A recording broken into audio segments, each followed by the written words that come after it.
मंच पर आसीन साधु सवाल आपके स्थानीय संतगण और मेरे साथ पधारे हुए मेरे साथ साथ चलने वाले श्री डोमन बाबा, श्री सुधारी बाबा, श्री कुंदन जी और ये छोटे से बच्चे प्रियांशु, सबों का अभिनंदन वंदन करते हुए सत्संग पंडाल में उपस्थित संत सज्जन वृंद, करुणामयी माताएं, बहनों, बच्चे बच्चियां, दूर से श्रवण कर रहे प्रबुद्ध धर्मानुरागियों, आप सबों को मुझदास का सादर वंदगे।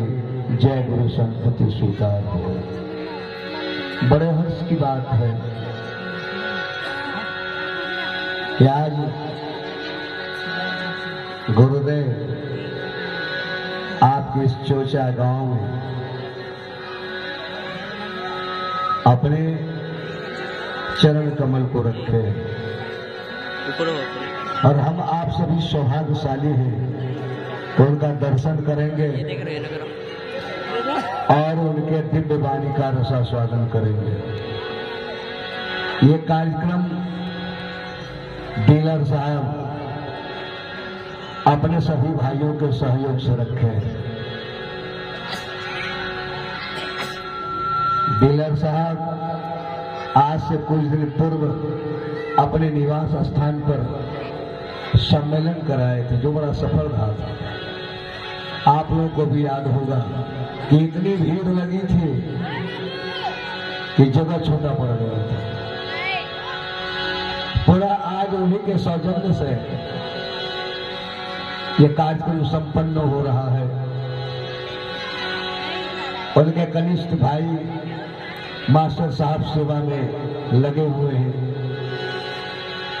और एक बात मैं कहना चाहूंगा कि सेवक से त्रुटि होती है, सेवक से गलती होती है, तो उनकी गलतियों को नजरअंदाज करते हुए हम लोग सत्संग का लाभ लें, ताकि सत्संग हमारे जीवन की बहुत बड़ी औषधि है, बहुत बड़ी दवाई है। जो व्यक्ति सत्संग नित्य और ध्यान नित्य करता है, उसके जीवन के बहुत सारे क्लेश मिट जाते हैं और वो सौभाग्यशाली हो जाते हैं, उनका जीवन कल्याणकारी हो जाता है। तो आप सभी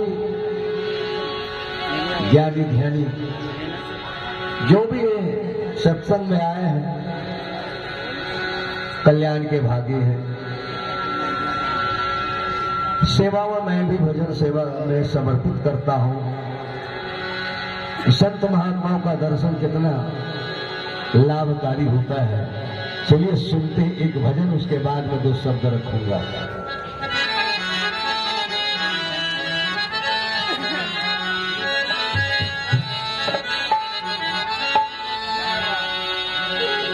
जापल दर्शन साधु की,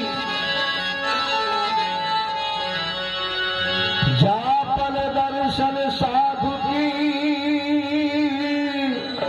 साहिब आवे याद, लेखा में सोई घड़ी, बाकी के दिन बाद। जितने देर तक संत महात्माओं का हम लोग दर्शन करते हैं, तब प्रभु परमात्मा सोन में होते हैं। आप लोग अपने घर से जब चले होंगे तो मन में यही भावना लेकर के चले होंगे कि चलते ही सत्संग में वहां संत का दर्शन होगा। तो पवित्र भावना, इसलिए कहते हैं संत मिलन को जाइए, तजी कपट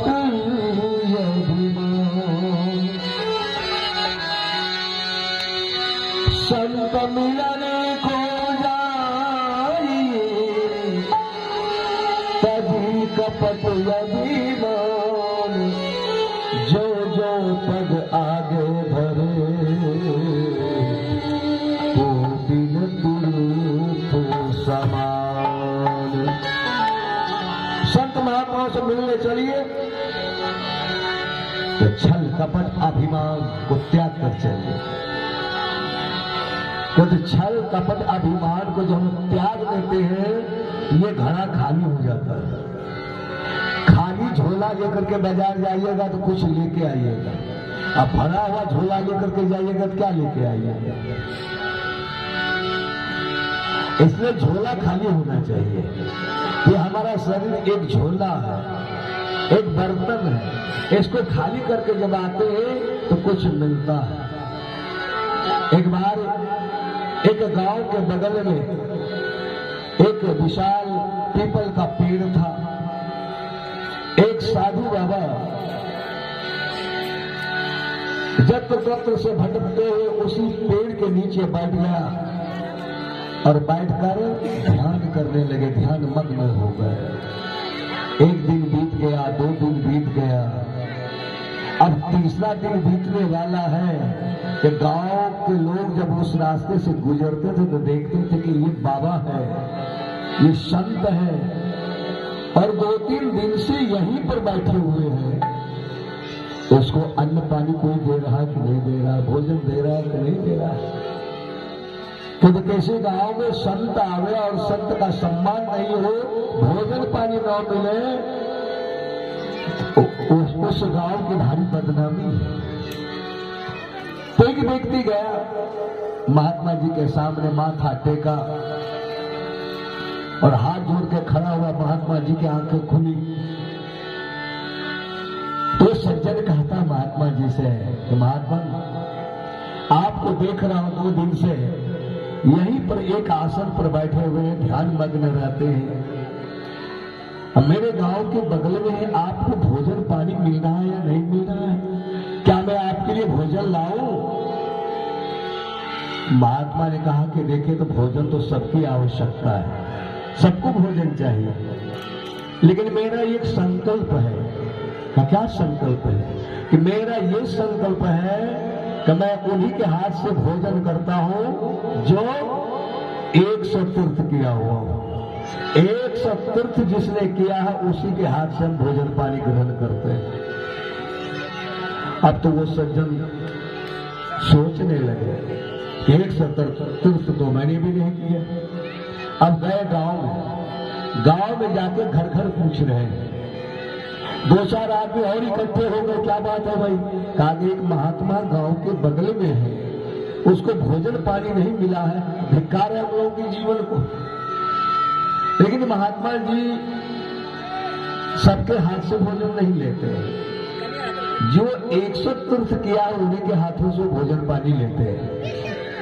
तो क्या हम लोगों में से कोई 100 तीर्थ किया है? तो जो 2-4-10 आदमी एकत्र थे, कहा हम लोग तो नहीं किए। कभी कभी बोलबम में गए तो 2-4 बार गए, इससे ज्यादा तो नहीं।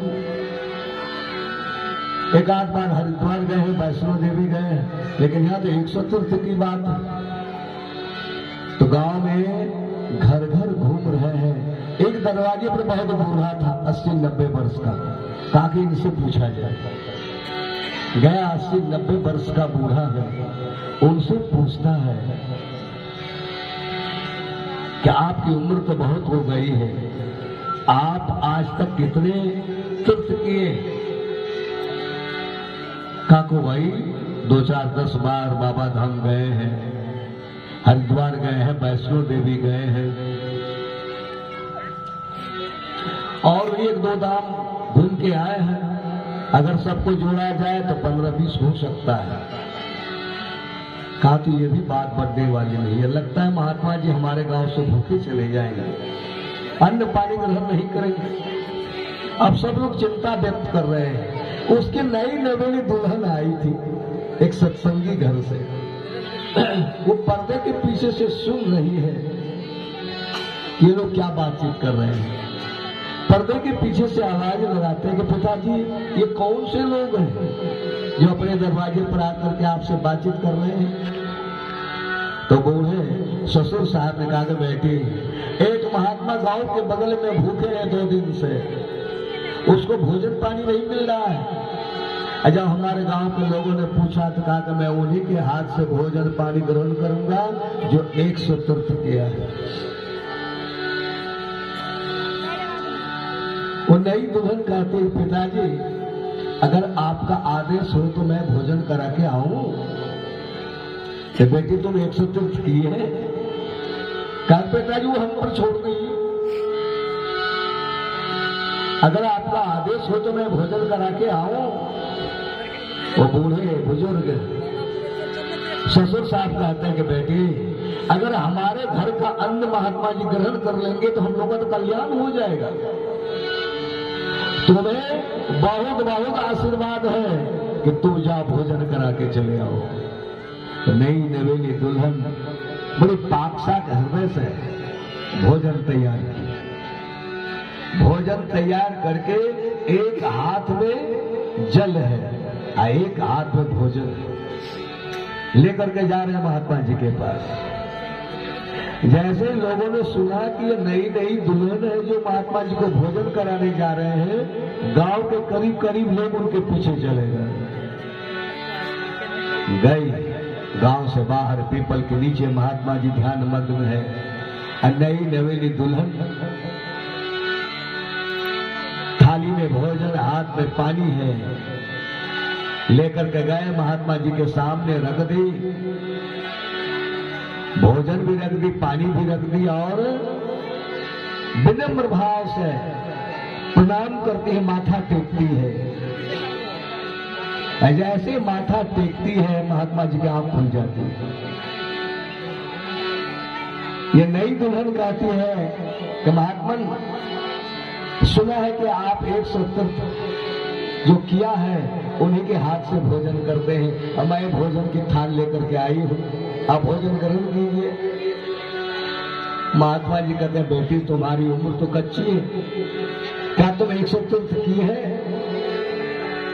कहा महात्मा जी आपको संदेह हो रहा है क्या? कहा संदेह तो हो रहा है कि 100 तीर्थ तुम कब की?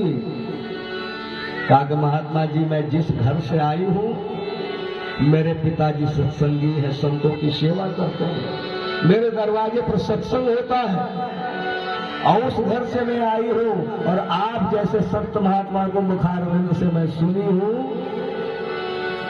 संत मिलन को जाइए कभी कपट अभिमान, जो जो पग आगे धरे कोटिन तीर्थ समान। संत महात्मा मुखारविंद से मैं सुनी हूँ, आप जैसे संतों को मुखारविंद से सुनी हूँ कि जब संत मिलन को जाइए तो तजी कपट अभिमान और जो जो पग आगे धरे कोटिन तीर्थ समान। महात्मा जी मैं अपने घर से निकली हूँ ना, एक डेग जब चलते हैं, एक बार कदम उठा के जब आगे रखते हैं तो करोड़ तीर्थ का लाभ मिलता है। और मैं घर से आप तक पहुंचने में कितने डेग उठाए होंगे आप कल्पना कर सकते हैं, और कितने करोड़ तीर्थ का लाभ हमें मिला होगा।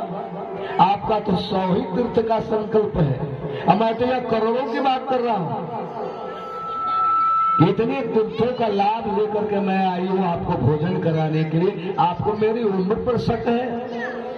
महात्मा जी ने कहा धन्य है बेटी तू, धन्य है तू और तुम्हारा ज्ञान और तुम्हारे परिवार। जिन लोगों ने तुम्हारे जैसे बहू को पाया है, जिसने तुम्हारे जैसे पुत्र को जन्म दिया है, वो माता पिता धन्य है, तुम्हारे सास ससुर धन्य है और ये गांव धन्य है कि तुम्हारे जैसे बहू इस गांव में है। तुम्हारा लाया हुआ भोजन मेरे लिए प्रसाद ही नहीं, ये महाप्रसाद है। महात्मा जी ग्रहण कर लिए। इसलिए भाई मेरे संतों को मुखारविंद का ये वचन झूठी नहीं। आप लोग भी अपने अपने घर से चल करके आए हैं, करोड़ों तीर्थ का लाभ लेकर के आए हैं, यहाँ शांति बना करके बैठे और संतों के वचनामृत को श्रवण करें। आइए इस भजन के ओर मुखातिब होते हैं। कहते हैं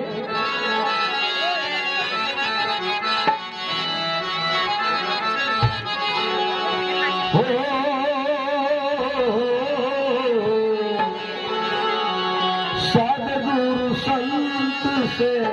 लीला कीजिए। सद्गुरु संत से लीला कीजिए। सत्संगत में आया कीजिए। सत्संगत में आया कीजिए। सद्गुरु संत से लीला कीजिए। सद्गुरु संत से लीला कीजिए। सत्संगत में आया कीजिए। सत्संगत में आया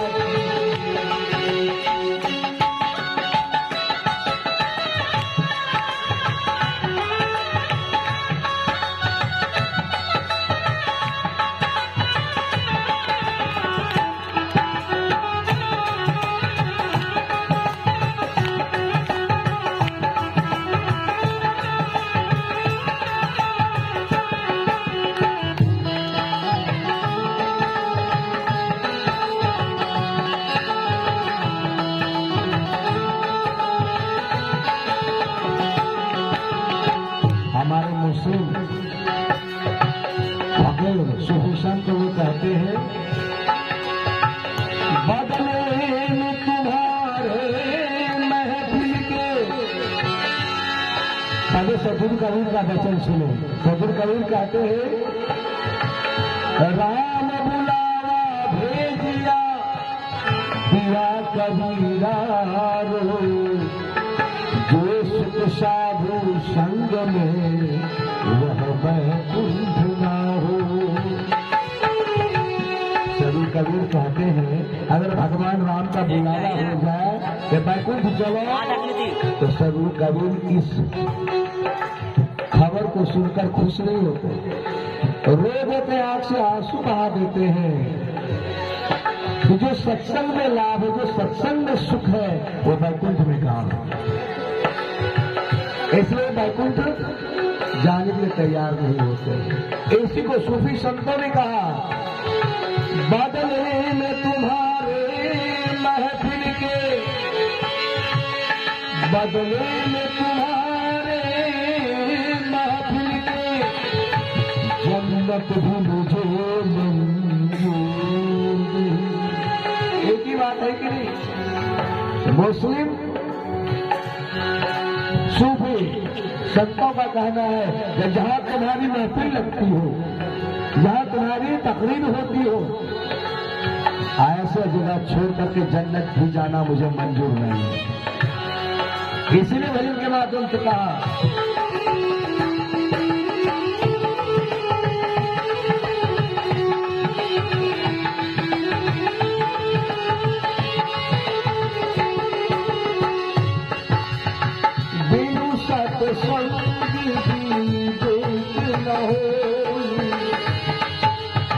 राम कृपा सुलभ सोई।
बिनु सत्संग विवेक न होई, राम कृपा बिनु सुलभ न सोई।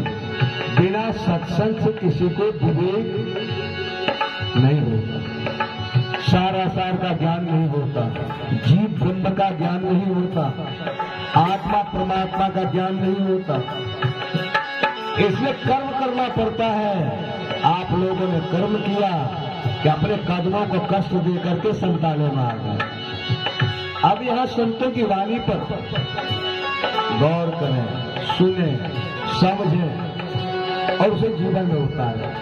वो स्वामी तुलसीदास जी महाराज कहते हैं, सुनी समझऊ जन मुदित मना, मज्जहि अति अनुराग, अल्लाह ही चार फल अचत तनु, साधु समाज प्रयाग। साधु समाज को प्रयागराज की उपाधि दी गई है। और सुनने की बात है, यहाँ तो देखने के लिए कुछ नहीं। कुछ लोग कहते हैं चलो सत्संग देखने के लिए, सत्संग देखने की चीज थोड़ी ही। सत्संग सुनने का विषय है और सुन करके समझने का विषय है और समझ करके जीवन में उतारने का। जब जीवन में उतर गया सत्संग तो समझ लीजिए कि जीवन हो गया आनंद। ये है सत्संग की विशेषता। और आगे कहते हैं, मुद मंगल में संत समाज, जो जग जंगल तीरथ राजू।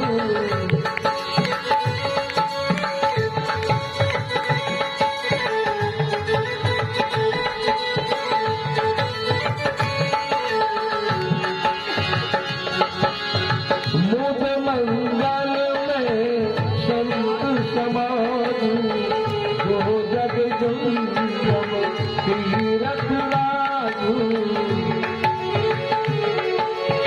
गुरु दरिया में गुरु दरिया में नहा लीजिए, सत्संगत में आया कीजिए, सत्संगत में आया कीजिए।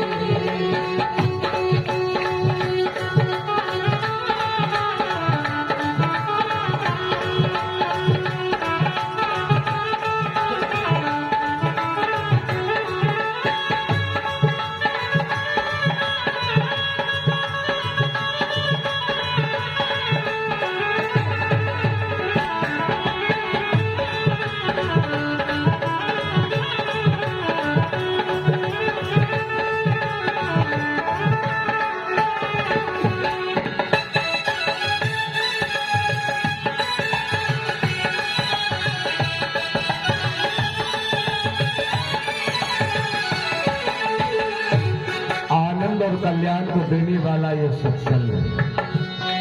मुद मंगलमय।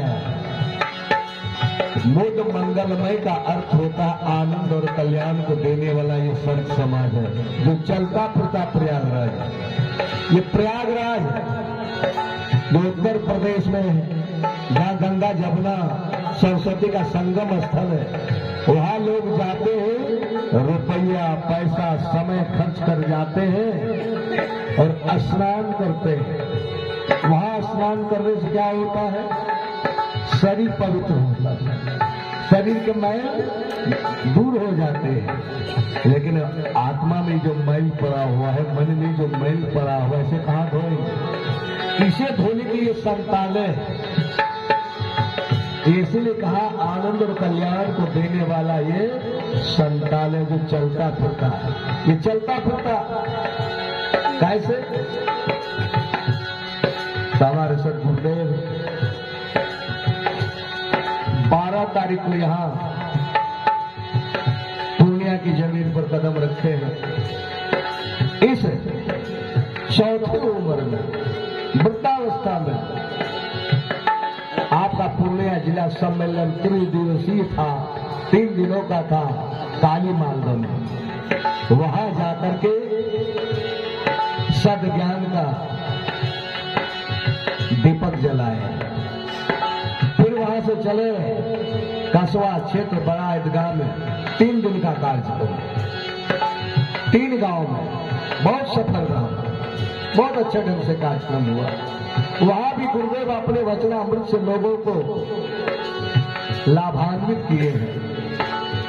फिर वहां से चल करके आपके सठियारा में कल थे। इस उम्र में भी वे हम लोगों को अपना ज्ञान बांट रहे हैं, सद्ज्ञान बांट रहे हैं। आज आपके चोचा में, कल यहां से उनकी विदाई है, लौट के पुनः पटना चले जाएंगे। हम लोग भी जहां से आए वहीं चले जाएंगे। लेकिन इस बीच में जो अभी का कार्यक्रम में गुरुदेव हम लोगों को सुनाएंगे, उसको मनोयोग से सुनना है। कहते हैं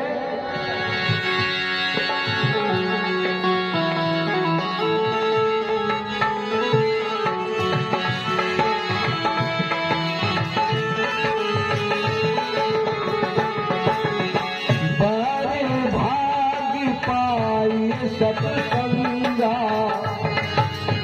यही प्रयास होई भव भंगा।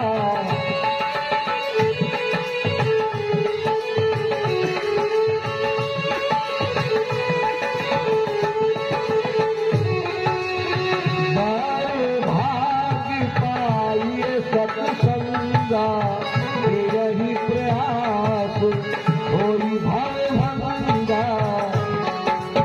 सौभाग्यशाली लोगों को सत्संग मिलता है। हम लोग सौभाग्यशाली हैं जो सत्संग मिल रहा है। अब बिना प्रयास होई भय भंगा, बिना प्रयास किए, बहुत प्रयास करने की जरूरत नहीं। बहुत प्रयास का अर्थ होता है कि न तो हमें मथुरा वृंदावन जाना है, न तो हरिद्वार जाना है, न तो वैष्णो देवी में जाना है। बस वहां का जो लाभ है घर बैठे मिल जाता है बिना प्रयास किए। इसने कहा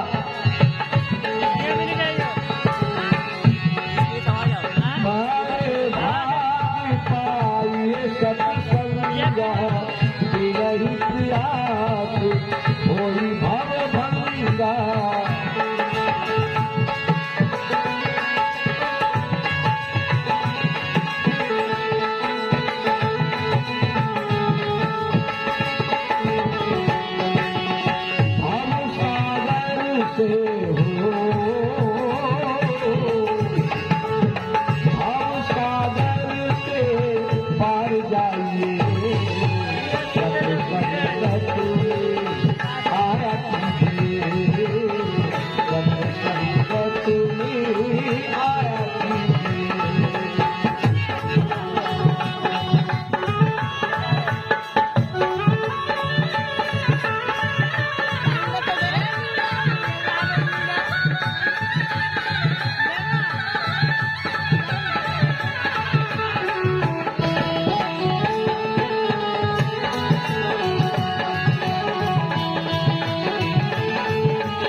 स्वतंत्र सबके लिए,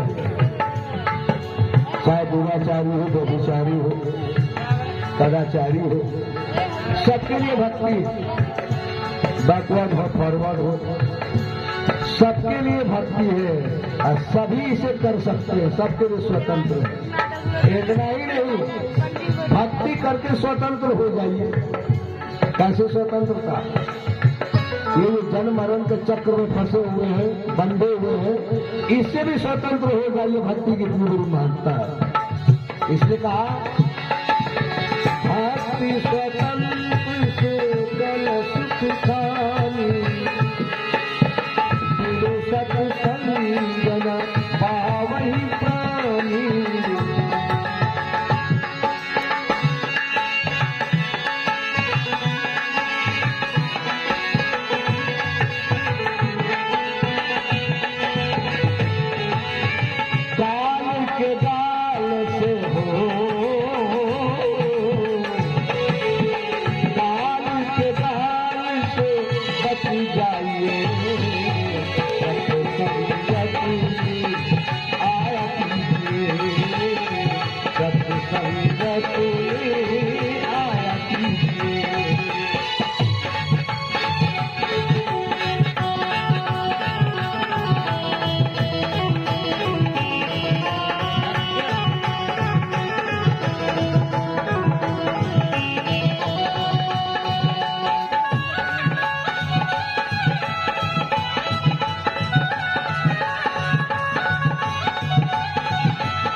बचने का एकमात्र स्थल है ये। काल सब पर झपट्टा मारता है।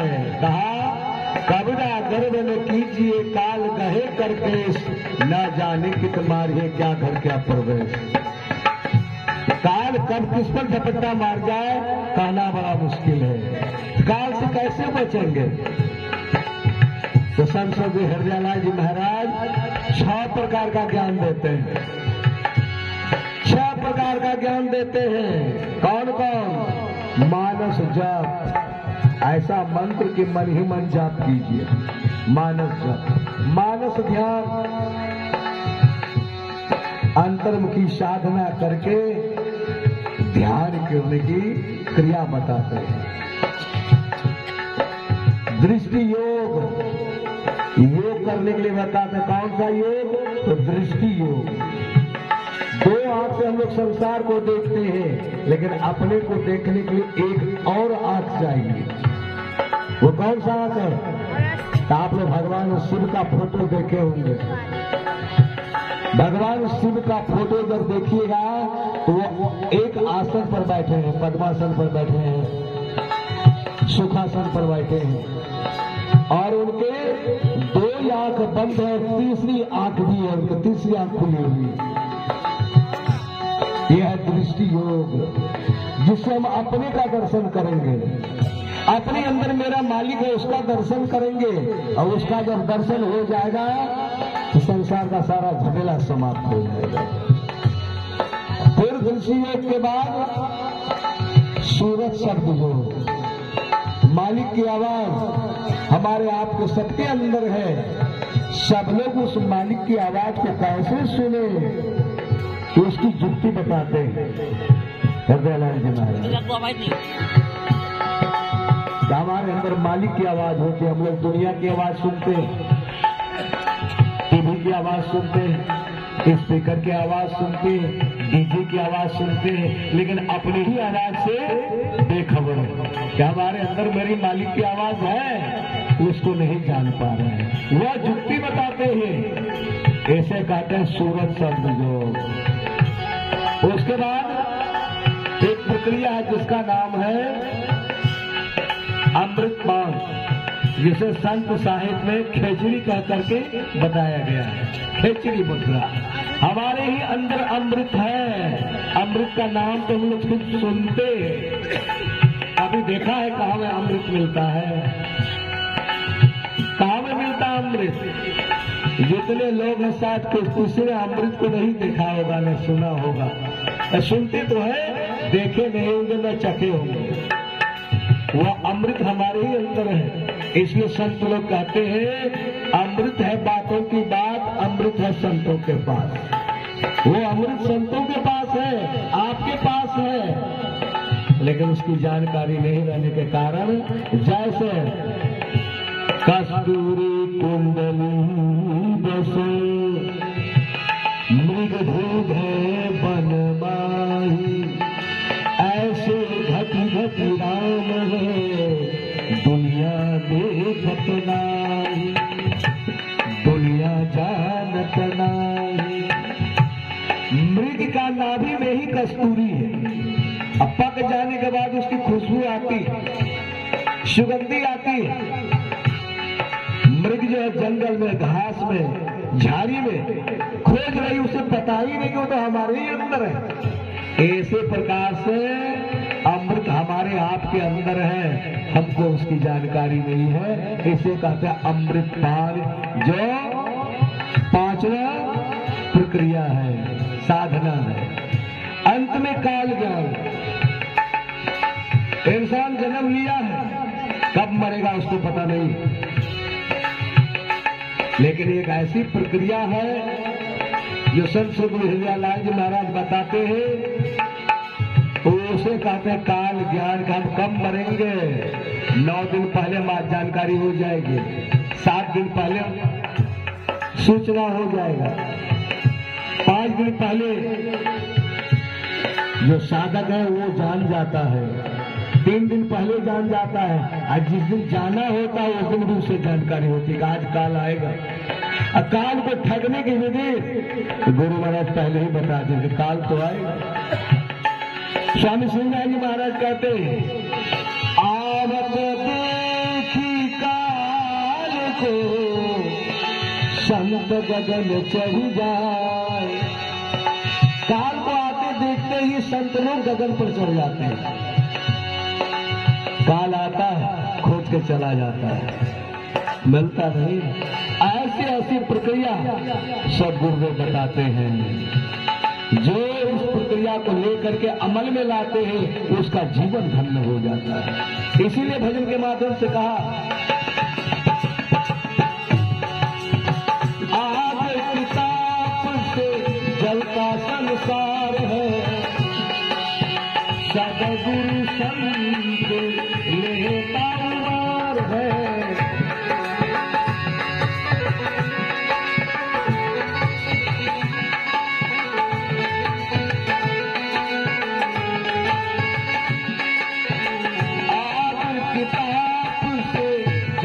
संसार है, सदगुरु संत लेता उबार है। लाल गुरु की हो, लाल गुरु की शरण गई, सत्संगत आया कीजिए, सत्संगत आया कीजिए। सदगुरु संत से हो, सदगुरु संत से मिला कीजिए,